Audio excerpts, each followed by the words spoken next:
ലോകം ശ്വാസം അടക്കിപ്പിടിച്ചു നിന്ന 48 മണിക്കൂർ അന്ത്യശാസനം അവസാനിക്കാൻ നിമിഷങ്ങൾ ബാക്കി നിൽക്കെ ലോകത്തിന് ആശ്വാസമേകിക്കൊണ്ട് പ്രസിഡന്റ് ഡൊണാൾഡ് ട്രംപിന്റെ അപ്രതീക്ഷിത പ്രഖ്യാപനം വന്നിരിക്കുകയാണ്. ഇറാന്റെ ഊർജ്ജ നിലയങ്ങൾ തകർക്കാനുള്ള സൈനിക നീക്കം 5 ദിവസത്തേക്ക് നിർത്തിവച്ചതായും സമാധാന ചർച്ചകൾ പുരോഗമിക്കുന്നതായും ട്രംപ് അറിയിച്ചു. ഒരു വശത്ത് ഈ താൽക്കാലിക വെടിനിർത്തൽ എണ്ണ വിപണിക്ക് നേരിയ ആശ്വാസം നൽകുമ്പോൾ മറുവശത്ത് 79-കാരനായ ട്രംപിന്റെ ആരോഗ്യസ്ഥിതിയെക്കുറിച്ചും ജർമ്മനിയിലെ തൊഴിൽ വിപണിയിൽ ഇന്ത്യൻ യുവാക്കൾക്കുള്ള വൻ സാധ്യതകളെക്കുറിച്ചും അതുപോലെ ഡിമോണയുടെ നാശത്തെക്കുറിച്ചും ഗൗരവകരമായ ചർച്ചകൾ നടക്കുന്നുണ്ട്. യുദ്ധഭീതിയിൽ നിന്നും സമാധാനത്തിലേക്കുള്ള ഈ 5 ദിവസത്തെ ദൂരവും ലോകം നേരിടുന്ന വെല്ലുവിളികളും നോക്കാം. വെൽക്കം ടു ലൂക്ക. കഴിഞ്ഞ കുറച്ച് ദിവസങ്ങളായി നമ്മൾ കേട്ടുകൊണ്ടിരുന്നത് യുദ്ധകാഹളമായിരുന്നു. ഇറാന്റെ പവർ പ്ലാന്റ്സ് ഏത് നിമിഷവും അമേരിക്കൻ മിസൈലുകൾ തകർക്കുമെന്ന് ലോകം ഭയപ്പെട്ടിരുന്ന ആ നിർണായക നിമിഷത്തിൽ ഇതാ ഒരു ബിഗ് ബ്രേക്കിംഗ് ന്യൂസ് പുറത്തു വരുന്നു. അമേരിക്കൻ പ്രസിഡന്റ് ഡൊണാൾഡ് ട്രംപ് ഇറാനുമേൽ നടത്താനിരുന്ന സൈനിക നീക്കം താൽക്കാലികമായിട്ട് നിർത്തിവച്ചിരിക്കുന്നു. വെറും 5 ദിവസത്തെ സാവകാശമാണ് ട്രംപ് നൽകിയിരിക്കുന്നത്. ലോകം ഒരു 3ാം ലോക മഹായുദ്ധത്തിലേക്ക് വീഴാൻ പോകുന്നുവെന്ന് കരുതിയിരുന്നിടത്താണ് ഈ ഒരു യു ടേൺ ഉണ്ടായിരിക്കുന്നത്. എന്തുകൊണ്ടാണ് ട്രംപ് പെട്ടെന്ന് മനസ്സ് മാറ്റിയത്? ഈ 5 ദിവസത്തിനുള്ളിൽ എന്തായിരിക്കും സംഭവിക്കുക? ഹോർമൂസ് കടലിടുക്കിലെ എണ്ണക്കപ്പലുകൾക്ക് ഇനി യാത്ര തുടരാനാകുമോ? പശ്ചിമേഷ്യയിലെ ഏറ്റവും പുതിയ രാഷ്ട്രീയ നീക്കങ്ങൾ നമുക്ക് പരിശോധിക്കാം.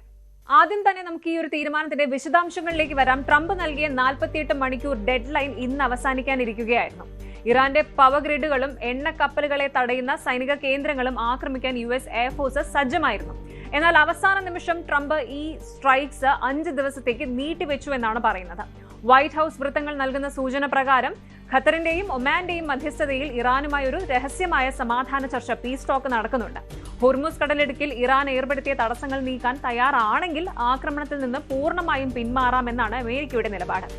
ഞാൻ യുദ്ധം ആഗ്രഹിക്കുന്നില്ല, പക്ഷേ അമേരിക്കയെ വെല്ലുവിളിക്കാൻ ആരെയും അനുവദിക്കില്ല എന്നാണ് ട്രംപ് തന്റെ പുതിയ പ്രസ്താവനയിൽ പറഞ്ഞത്. എന്തുകൊണ്ടാണ് ട്രംപ് ഇങ്ങനെയൊരു തീരുമാനമെടുത്തത്? ഇതിന് പിന്നിൽ പ്രധാനമായും 3 കാരണങ്ങളാണുള്ളത്. 3 സ്ട്രാറ്റജിക് കാരണങ്ങൾ. ഒന്നാമതായിട്ട് ഗ്ലോബൽ പ്രഷർ. ഇന്ത്യയും ചൈനയും ഉൾപ്പെടെയുള്ള വൻ ശക്തികൾ ഈ യുദ്ധം ആഗോള സമ്പദ് വ്യവസ്ഥയെ തകർക്കുമെന്ന് ട്രംപിന് മുന്നറിയിപ്പ് നൽകിയിരുന്നു. പ്രത്യേകിച്ച് പെട്രോൾ വില 70% വർദ്ധിച്ചത് ലോകമെമ്പാടും പ്രതിഷേധങ്ങൾക്ക് കാരണമായിട്ടുണ്ട്. രണ്ടാമത്തേത് ഹോസ്റ്റേജസ് ആൻഡ് സിവിലിയൻ കൺസേൺസ്. അതായത് ഇറാനിലെ പവർ പ്ലാന്റുകൾ തകർത്താൽ ദശലക്ഷക്കണക്കിന് സാധാരണക്കാർക്ക്, സിവിലിയന്മാർക്ക് വൈദ്യുതിയും വെള്ളവും ഇല്ലാതാകും. ഇത് ഒരു വലിയ ഹ്യൂമാനിറ്റേറിയൻ ക്രൈസിസ് ഉണ്ടാക്കിയേക്കാം. മൂന്നാമത്തേത് സ്ട്രേറ്റ് ഓഫ് ഹോർമൂസിന്റെ കാര്യമാണ്. എണ്ണക്കപ്പലുകൾ സുരക്ഷിതമായി കടന്നു പോകുമെന്ന് ഇറാൻ ഉറപ്പ് നൽകിയാൽ അമേരിക്കയ്ക്ക് സാമ്പത്തികമായി വലിയ ലാഭമുണ്ട്. യുദ്ധം ചെയ്ത് എണ്ണവില വർദ്ധിപ്പിക്കുന്നതിനേക്കാൾ ചർച്ചയിലൂടെ വില കുറയ്ക്കുന്നതാണ് ട്രംപിന്റെ ലക്ഷ്യം. ട്രംപ് ആക്രമണം നീട്ടിവെച്ചുവെങ്കിലും ഇസ്രായേൽ പ്രധാനമന്ത്രി നെതന്യാഹു ഈ ഒരു തീരുമാനത്തോട് പൂർണ്ണമായും യോജിക്കുന്നില്ല. ഞങ്ങളുടെ സുരക്ഷയിൽ വിട്ടുവീഴ്ചയില്ല എന്നാണ് ഇസ്രായേൽ പ്രതിരോധ സേന പറയുന്നത്. അതുകൊണ്ട് തന്നെ ഈ ഒരു 5 ദിവസം ഇസ്രായേൽ എന്ത് നിലപാട് എടുക്കുമെന്നത് വളരെ നിർണായകമാണ്. ട്രംപിന്റെ ഈ പ്രഖ്യാപനത്തിന് പിന്നാലെ ആഗോള വിപണിയിൽ ചെറിയൊരു ആശ്വാസം പ്രകടമായിട്ടുണ്ട്. കുതിച്ചുയർന്ന എണ്ണവിലയിൽ നേരിയ കുറവുണ്ടായിട്ടുണ്ട്. ഹോർമുസ് കടലിടുക്ക് തുറന്നു കിട്ടിയാൽ മാത്രമേ എണ്ണവില സാധാരണ നിലയിലേക്ക് എത്തുകയുള്ളൂ. എന്തായാലും ഇന്ത്യയെ സംബന്ധിച്ചിടത്തോളം ഇത് വളരെ പ്രധാനമാണ്. നമ്മുടെ എണ്ണ ഇറക്കുമതിയുടെ വലിയൊരു ഭാഗം പശ്ചിമേഷ്യയിൽ നിന്നാണ്. ഈ 5 ദിവസത്തെ ചർച്ചകൾ പരാജയപ്പെടുകയാണെങ്കിൽ പെട്രോൾ വില ലിറ്ററിന് 200 രൂപ വരെ എത്താൻ സാധ്യതയുണ്ട്. അതുകൊണ്ട് തന്നെ ഭരണകൂടം അതീവ ജാഗ്രതയിലാണ്. രൂപയുടെ മൂല്യം പിടിച്ചു നിർത്താൻ RBI കടുത്ത നിലപാടുകൾ സ്വീകരിക്കുന്നുണ്ട്. ഏതായാലും അടുത്ത 120 മണിക്കൂർ എന്ന് പറയുന്നത് ലോകത്തിന് വളരെ നിർണായകമാണ്. ഇറാൻ തങ്ങളുടെ സൈന്യത്തെ ഹോർമൂസ് കടലിടുക്കിൽ നിന്ന് പിൻവലിക്കുമോ, അതോ ഈ ഒരു സമയം ഉപയോഗിച്ച് അവർ കൂടുതൽ മിസൈലുകൾ സജ്ജമാക്കുമോ? ട്രംപിന്റെ ഈ നീക്കം ഒരു മാസ്റ്റർ സ്ട്രോക്ക് ആണോ, അതോ ഇറാന് സമയം നൽകുന്ന ഒരു അബദ്ധമാണോ എന്ന് കണ്ടറിയണം. രഹസ്യ കേന്ദ്രങ്ങളിൽ നടക്കുന്ന ചർച്ചകളിൽ ഖത്തർ വലിയ പങ്കാണ് വഹിക്കുന്നത്. സംഭാഷണങ്ങളിലൂടെ പരിഹാരമെന്ന ഇന്ത്യയുടെ നിലപാടിന് ഇപ്പോൾ ആഗോളതലത്തിൽ വലിയ സ്വീകാര്യത ലഭിക്കുന്നുണ്ട്. എങ്കിലും ഈ 5 ദിവസം കഴിയുമ്പോൾ ഇറാൻ വഴങ്ങിയില്ല എങ്കിൽ ട്രംപ് കൂടുതൽ കടുത്ത നിലപാടുകളിലേക്ക് നീങ്ങുമെന്ന് ഉറപ്പാണ്. യുദ്ധത്തിന്റെ വക്കിൽ നിന്ന് ലോകം ഒരു ചെറിയ സാവകാശം നേരിടുകയാണ്. പക്ഷേ ഇത് സമാധാനത്തിലേക്കുള്ള തുടക്കമാണോ, അതോ വലിയൊരു കൊടുങ്കാറ്റിന് മുൻപുള്ള ശാന്തത മാത്രമാണോ? ട്രംപിന്റെ ഈ ഒരു 5 ദിവസത്തെ ഗ്രേസ് പീരിയഡ് എങ്ങനെ അവസാനിക്കുമെന്ന് നമുക്ക് കാത്തിരുന്ന് കാണാം. മിഡിൽ ഈസ്റ്റിൽ നിന്ന് വരുന്നത് അത്യന്തം ഭയാനകമായ വാർത്തകളാണ്. ഇറാന്റെ ബാലിസ്റ്റിക് മിസൈലുകൾ ഇസ്രായേലിന്റെ നെഞ്ചിലേക്ക് തുളച്ചു കയറുകയാണ്.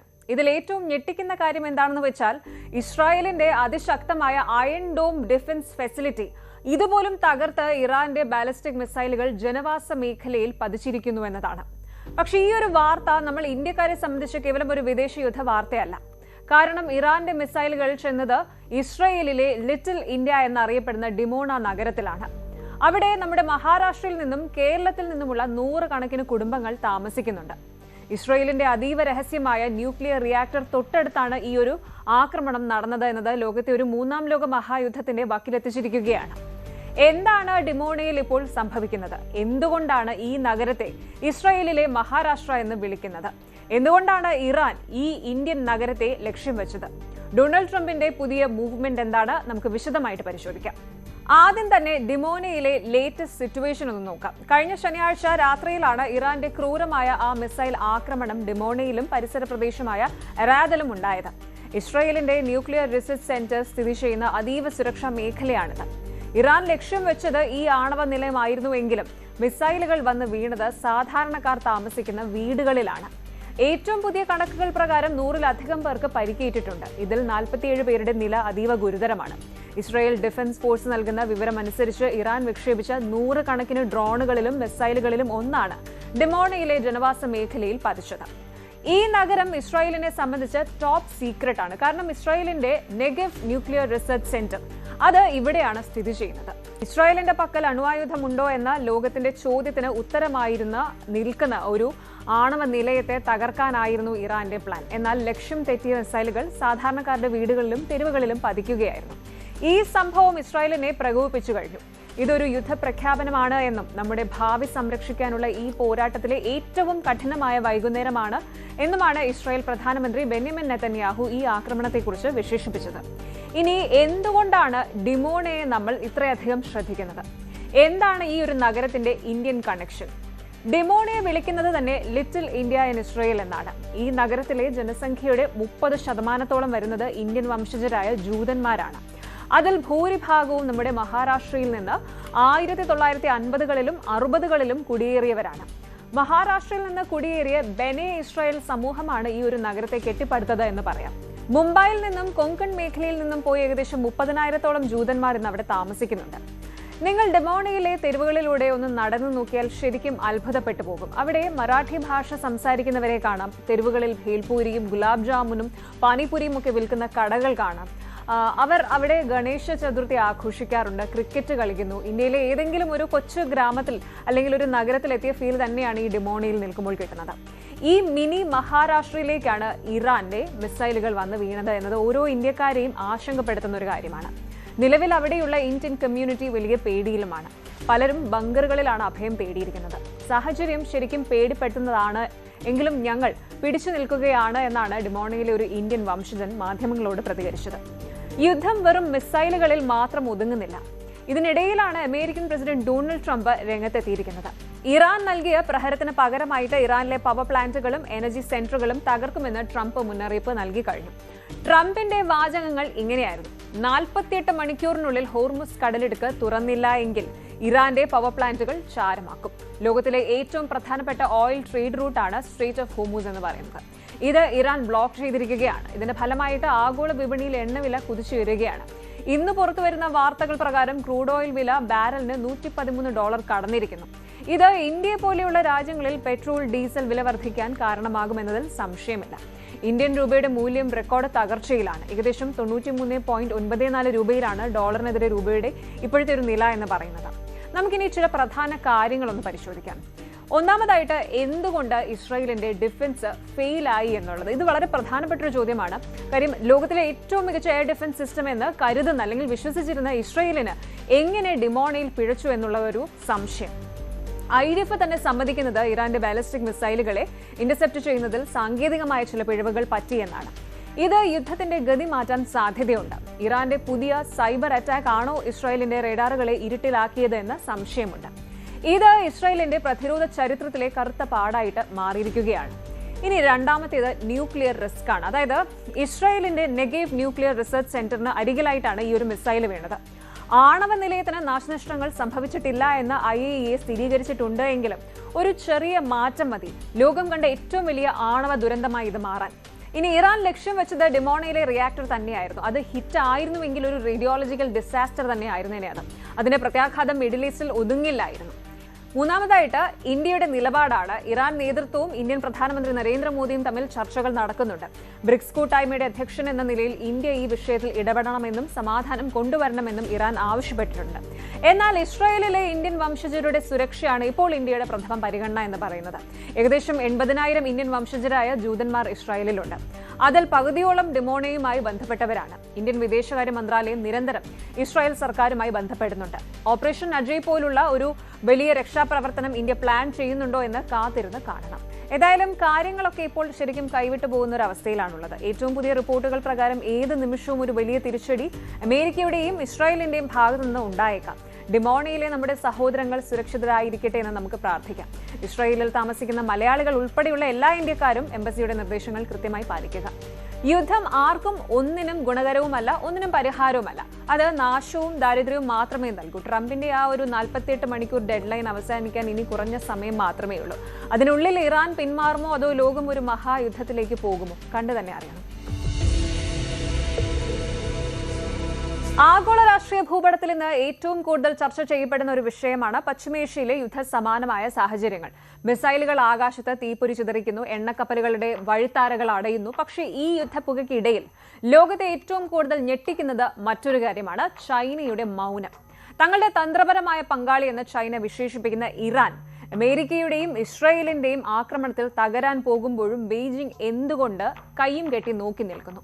പാകിസ്ഥാന് ഒരു ചെറിയ പ്രതിസന്ധി നേരിടുമ്പോൾ പോലും ഓടിയെത്തുന്ന ചൈനീസ് ഡ്രാഗൺ ഇറാനെ മരണവക്കിൽ കൈവിടുന്നത് എന്തുകൊണ്ടാണ്? ഇത് വെറും തന്ത്രമാണോ അതോ വലിയൊരു ചതിയാണോ? ഇത് ലോകം കണ്ട ഏറ്റവും വലിയ നയതന്ത്ര വഞ്ചനയാണോ? ചൈനയുടെ വിദേശ നയത്തിലെ ഈ ഒരു ഇരട്ടത്താപ്പിനെ കുറിച്ച് നമുക്കൊന്ന് ആഴത്തിൽ പരിശോധിക്കാം. കഴിഞ്ഞ കുറച്ച് രാത്രികൾ ശരിക്കും ലോകത്തിന് ഉറക്കമില്ലാത്ത രാത്രികളായിരുന്നു. ഇറാന്റെ ബാലിസ്റ്റിക് മിസൈലുകൾ ഇസ്രായേലിന്റെ നെഗേവ് ന്യൂക്ലിയർ റിസർച്ച് സെന്ററിന് തൊട്ടടുത്താണ് പതിച്ചത്. നമ്മുടെ ഭാവിക്കായുള്ള യുദ്ധത്തിലെ ഏറ്റവും പ്രയാസമേറിയ രാത്രി എന്നാണ് ഇസ്രായേൽ പ്രധാനമന്ത്രി ബെന്യാമിൻ നെതന്യാഹു ഈ ഒരു സംഭവത്തെ വിശേഷിപ്പിച്ചത്. ഇതിനിടയിൽ അമേരിക്കൻ പ്രസിഡന്റ് ഡൊണാൾഡ് ട്രംപിന്റെ ആ ഒരു ഷോക്കിംഗ് ഡെഡ് ലൈൻ വന്നു.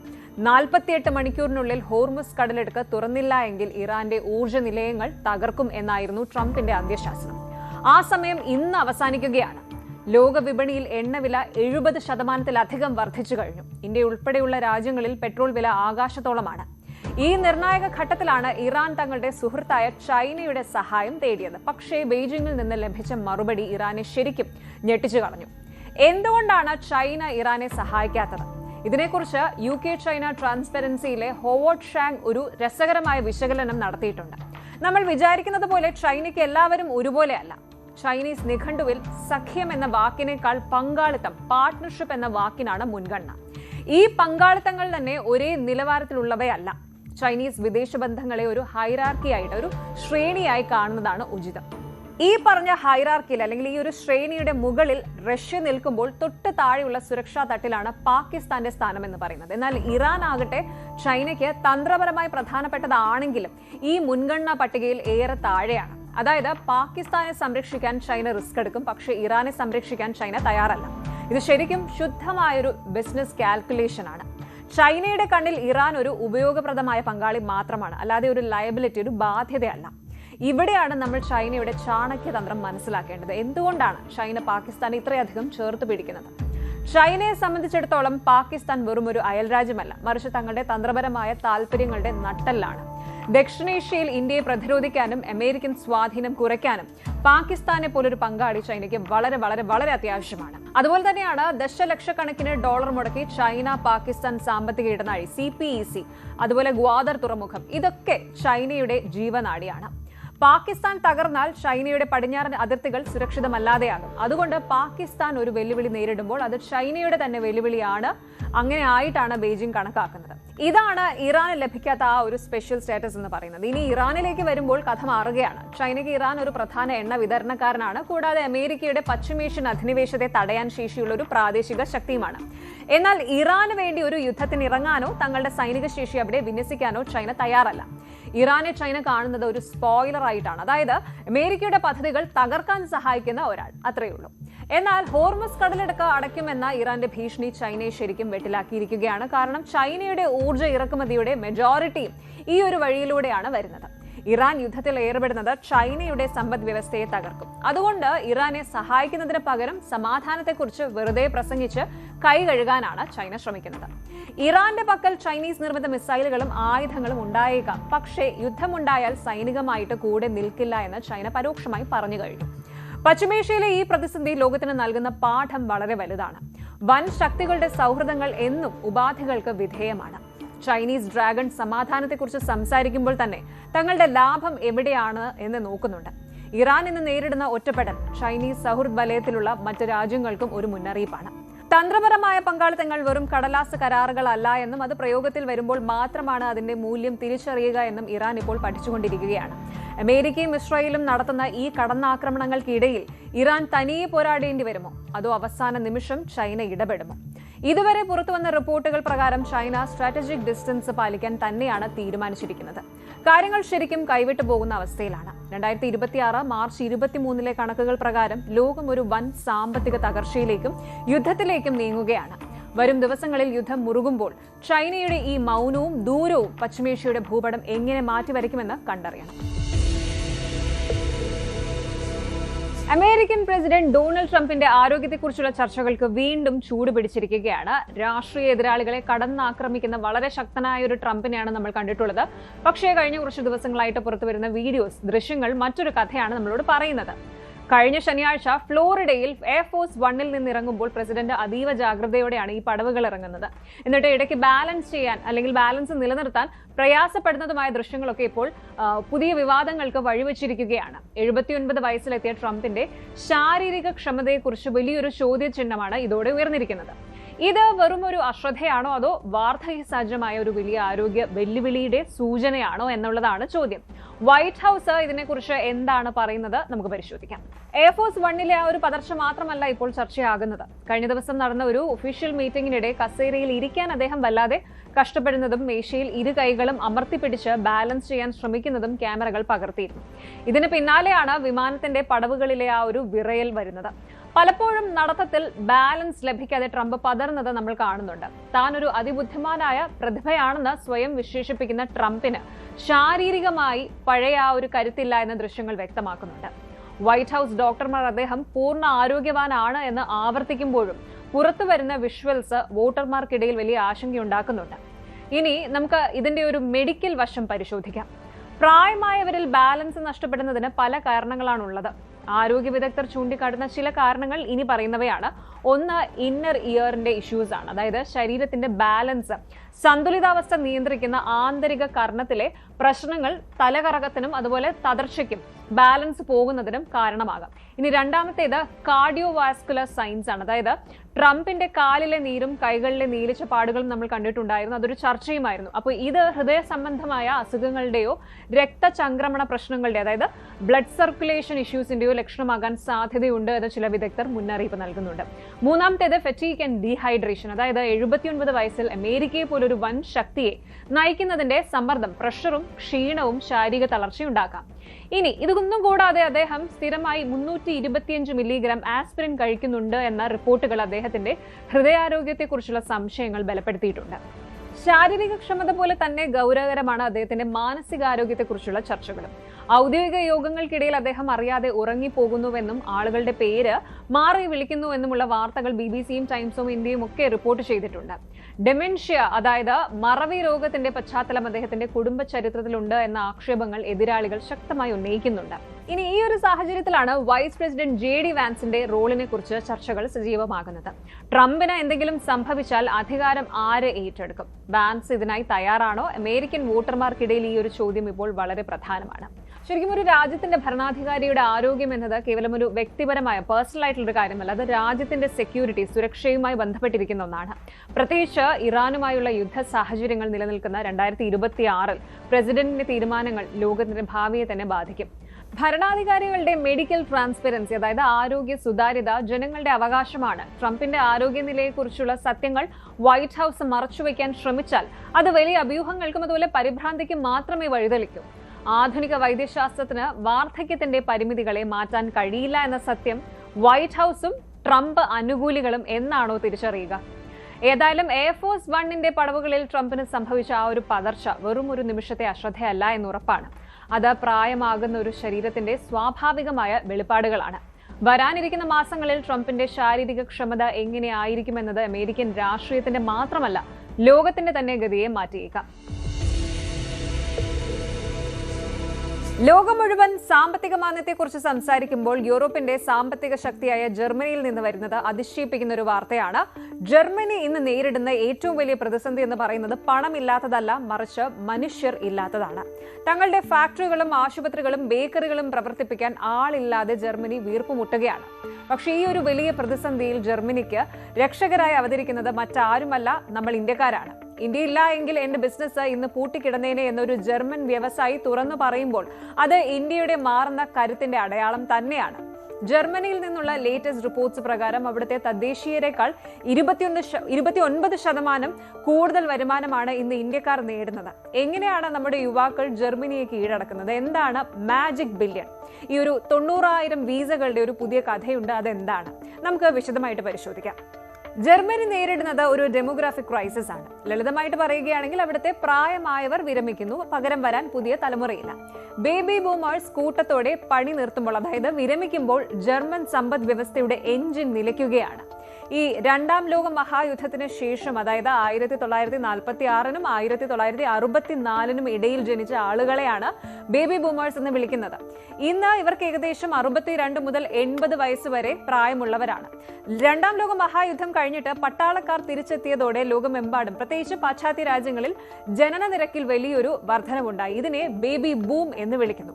ആ കാലഘട്ടത്തിൽ ജനിച്ചവരാണ് ബേബി ബൂമേഴ്സ്. എന്തായാലും ഈ കശാപ്പ് ശാലകൾ, നിർമ്മാണ മേഖലകൾ, അതുപോലെ ബേക്കറികൾ തുടങ്ങിയ എല്ലാ മേഖലകളിലും കടുത്ത ദൗർലഭ്യമാണ്, മനുഷ്യരുടെ ദൗർലഭ്യമാണ് ഇപ്പോൾ ജർമ്മനി നേരിടുന്നത്. 2002-ൽ 19,000-ഓളം ചെറുകിട കശാപ്പ് ശാലകൾ ഉണ്ടായിരുന്ന ജർമ്മനിയിൽ ഇന്ന് അത് വെറും 10,000-ൽ താഴെയായിട്ട് ചുരുങ്ങിയിട്ടുണ്ട്. യുവാക്കൾക്ക് ഈ ജോലികളോട് അത്ര താല്പര്യമില്ല. ഈ ഒരു ഗ്യാപ്പിലേക്കാണ് ജർമ്മനി ഇന്ത്യയെ സ്വാഗതം ചെയ്യുന്നത്. ഓരോ വർഷവും 1.5 കോടിയോളം യുവാക്കളെ തൊഴിൽ വിപണിയിലേക്ക് സംഭാവന ചെയ്യുന്ന ഇന്ത്യ ജർമ്മനിയെ സംബന്ധിച്ചിടത്തോളം വെറും ഒരു രാജ്യമല്ല, അതൊരു ഹ്യൂമൻ റിസോഴ്സിന്റെ സ്വർണ്ണ ഖനിയാണ് എന്ന് വേണം പറയാൻ. ഈ മാറ്റത്തിന് തുടക്കമിട്ടത് 2021-ൽ അയക്കപ്പെട്ട ഒരു ചെറിയ ഇമെയിലാണ്. ഇന്ത്യയിലെ മാജിക് ബില്യൺ എന്ന ഏജൻസി ഹാൻഡ്രിക് വോൺ ഉങ്കേൻ എന്ന ജർമ്മൻ ഉദ്യോഗസ്ഥൻ അയച്ച ഇമെയിലിൽ ഒരു വലിയ വിപ്ലവത്തിന് തിരികൊളുത്തി.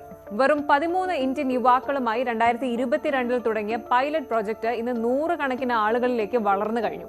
ഇന്ന് ഹാൻഡ്രിക് ഇന്ത്യ വർക്ക്സ് എന്ന പേരിൽ സ്വന്തം ഏജൻസി തന്നെ തുടങ്ങി. ഈ 2026-ൽ മാത്രം റോഡ് നിർമ്മാതാക്കൾ, മെക്കാനിക്കുകൾ, ബേക്കേഴ്സ് എന്നിങ്ങനെ വിവിധ മേഖലകളിലായി 775 യുവാക്കളെയാണ് അദ്ദേഹം ജർമ്മനിയിൽ എത്തിക്കുന്നത്. ഇന്ത്യൻ യുവാക്കൾ കഠിനാധ്വാനികളാണ്, അതുപോലെ അവർക്ക് പഠിക്കാനുള്ള ആവേശമുണ്ട് എന്നാണ് ജർമ്മൻ തൊഴിലുടമകൾ ഒരേ സ്വരത്തിൽ പറയുന്നത്. ഇനി എല്ലാവരും കേൾക്കാൻ ആഗ്രഹിക്കുന്ന ആ ശമ്പളത്തിന്റെ കണക്കിലേക്ക് നമുക്ക് പോകാം.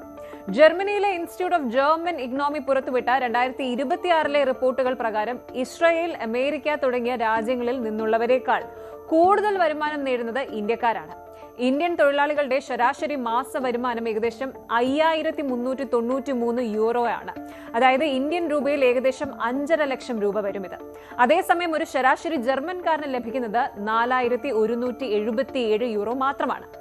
IT, എഞ്ചിനീയറിംഗ്, അതുപോലെ STEM മേഖലകളിലെ ഇന്ത്യക്കാരുടെ പ്രാവീണ്യമാണ് ഈ വലിയ വരുമാന വർധനവിന് കാരണം. കേവലം വരുമാനം മാത്രമല്ല, ഉയർന്ന ജീവിത നിലവാരവും സാമൂഹിക സുരക്ഷയും നമ്മുടെ യുവാക്കളെ ജർമ്മനിയിലേക്ക് ആകർഷിക്കുന്നുണ്ട്. ഇന്ത്യൻ യുവാക്കൾക്ക് മുന്നിൽ ജർമ്മനി ചുവന്ന പരവതാനി വിരിക്കുകയാണ്. 2024-ൽ ജർമ്മൻ സർക്കാർ എടുത്ത ഒരു ചരിത്രപരമായ തീരുമാനം നമുക്കറിയാം. ഇന്ത്യക്കാർക്കുള്ള സ്കിൽഡ് വർക്കർ വിസ ക്വോട്ട എന്ന് പറയുന്നത് 20,000-ൽ നിന്ന് 90,000-ആയി ഉയർത്തിയിട്ടുണ്ടായിരുന്നു. നമ്മുടെ പ്രധാനമന്ത്രിയും ജർമ്മൻ ചാൻസലർ ഫ്രീഡ്രിക് മാസും തമ്മിൽ ഈ 2026-ൽ ജനുവരിയിൽ നടന്ന കൂടിക്കാഴ്ചയിൽ ഈ ഒരു ബന്ധം കൂടുതൽ ശക്തമായിട്ടുണ്ട്. IT മേഖലയ്ക്ക് പുറമെ നഴ്സിംഗ്, കെയർ ഗിവിംഗ്, കൺസ്ട്രക്ഷൻ മേഖലകളിലും വിസ നടപടികൾ ഇപ്പോൾ വളരെ എളുപ്പമാണ്. കാത്തിരിപ്പ് സമയം 2 ആഴ്ചയെ കുറച്ചതും വലിയൊരു ആശ്വാസമാണ്. പക്ഷെ ഇതൊരു ഈസി ജേർണി, അത്ര സിമ്പിൾ ആണ് എന്ന് കരുതരുത്. ജർമ്മനിയിലേക്ക് പോകാൻ ആഗ്രഹിക്കുന്നവർ നേരിടുന്ന ഏറ്റവും വലിയ കടമ്പ ഭാഷയാണ്. ഇംഗ്ലീഷ് കൊണ്ട് മാത്രം ജർമ്മനിയിൽ പിടിച്ചു നിൽക്കാൻ ബുദ്ധിമുട്ടാണ്, പ്രത്യേകിച്ചും ഉൾനാടൻ ഗ്രാമങ്ങളിൽ. B1, B2 level German language proficiency നിർബന്ധമാണ്. ഭക്ഷണ രീതികളും അവിടുത്തെ കടുത്ത തണുപ്പും മറ്റൊരു വെല്ലുവിളിയാണ്. പക്ഷേ തങ്ങളുടെ കുടുംബത്തെ സഹായിക്കാനും മെച്ചപ്പെട്ട കരിയർ കെട്ടിപ്പടുക്കാനും ഈ കഷ്ടപ്പാടുകൾ സഹിക്കാൻ ഇന്ത്യൻ യുവാക്കൾ തയ്യാറാണ്. കൃത്യമായ പ്ലാനിങ്ങും പരിശീലനവും ഉണ്ടെങ്കിൽ ജർമ്മനി നിങ്ങൾക്ക് നൽകുന്നത് വലിയൊരു ജീവിതമാണ്. 2040 ആകുമ്പോഴേക്കും ജർമ്മനിയുടെ തൊഴിൽ ശക്തിയിൽ 10% കുറവ് വരുമെന്നാണ് പഠനങ്ങൾ സൂചിപ്പിക്കുന്നത്. ഇത് തടയണമെങ്കിൽ ഓരോ വർഷവും ഏകദേശം 3 ലക്ഷത്തോളം വിദേശ തൊഴിലാളികൾ അവിടെ എത്തണം. ഇന്ത്യ നൽകുന്ന ഈ മനുഷ്യ വിഭവശേഷി ഇല്ലായിരുന്നെങ്കിൽ ജർമ്മനിയിലെ പല പ്രമുഖ വ്യവസായങ്ങളും ഇന്ന് പൂട്ടിക്കിടക്കുമായിരുന്നു. ഏതായാലും ജർമ്മനിയുടെ ഈ ഒരു സാമ്പത്തിക അതിജീവനത്തിന്റെ കഥ നമ്മളെ പഠിപ്പിക്കുന്നത് ഒരേ ഒരു കാര്യമാണ്: ലോകത്തിന് ഇനി ഇന്ത്യയെ മാറ്റി നിർത്തി മുന്നോട്ട് പോകാൻ സാധിക്കില്ല. ഒരു കാലത്ത് വിദേശ രാജ്യങ്ങളിൽ പോയി ജോലി ചെയ്യുന്നത് വെറും ഒരു സ്വപ്നമായിരുന്നുവെങ്കിൽ ഇന്ന് ജർമ്മനി പോലുള്ള വൻ ശക്തികൾ നമ്മുടെ നൈപുണ്യം, അതായത് സ്കിൽസിന് വേണ്ടി കാത്തിരിക്കുകയാണ്. ജർമ്മനിയിലെ ഒരു ചെറിയ ബേക്കറിയിലോ വലിയൊരു IT കമ്പനിയിലോ ജോലി ചെയ്യുന്ന ഓരോ ഇന്ത്യൻ യുവാവും യഥാർത്ഥത്തിൽ നമ്മുടെ രാജ്യത്തിന്റെ ബ്രാൻഡ് അംബാസിഡേഴ്സ് ആണ് എന്ന് വേണം പറയാൻ. ഇത് കേവലം ഒരു കുടിയേറ്റമല്ല, മറിച്ച് ലോകം ഇന്ത്യയുടെ കരുത്ത് തിരിച്ചറിയുന്ന ഒരു പുതിയ കാലഘട്ടത്തിന്റെ തുടക്കമാണ്. ഇന്ത്യ ഇല്ല എങ്കിൽ ജർമ്മനി ഇല്ല എന്ന നിലയിലേക്ക് കാര്യങ്ങൾ നീങ്ങുമ്പോൾ അത് ഇന്ത്യയുടെ വളരുന്ന കരുത്തിന്റെയും ജർമ്മനിയുടെ പ്രായോഗിക ബുദ്ധിയുടെയും വിജയമായി അടയാളപ്പെടുത്തുന്നു. വരും വർഷങ്ങളിൽ കൂടുതൽ മേഖലകളിലേക്ക് ഈ സഹകരണം വ്യാപിക്കുമെന്ന് ഉറപ്പാണ്. ചുരുക്കത്തിൽ 2026 മാർച്ച് 23 ലോകത്തിന് നൽകുന്നത് ഒരു സമ്മിശ്ര സന്ദേശമാണ്. ട്രംപിന്റെ ആരോഗ്യത്തെക്കുറിച്ചുള്ള ആശങ്കകൾക്കിടയിലും അദ്ദേഹം പ്രഖ്യാപിച്ച ഈ ഒരു 5 ദിവസത്തെ സീസ് ഫയർ യുദ്ധഭീതിയിലായ ലോകത്തിന് വലിയൊരു ആശ്വാസമാണ് നൽകുന്നത്. ഒരു വശത്ത് പശ്ചിമേഷ്യയിൽ സമാധാനത്തിനായുള്ള നയതന്ത്ര നീക്കങ്ങൾ നടക്കുമ്പോൾ മറുവശത്ത് ജർമ്മനിയുടെ സാമ്പത്തിക അടിത്തറ ഭദ്രമാക്കാൻ ഭാരതീയ യുവത്വം കരുത്ത് പകരുന്ന കാഴ്ച നാം കാണുന്നു.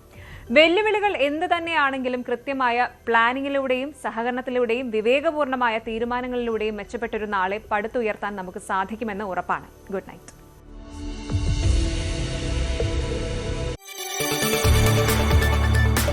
കൂടുതൽ വാർത്തകൾക്ക് News 18 Keralam YouTube channel subscribe ചെയ്യുക.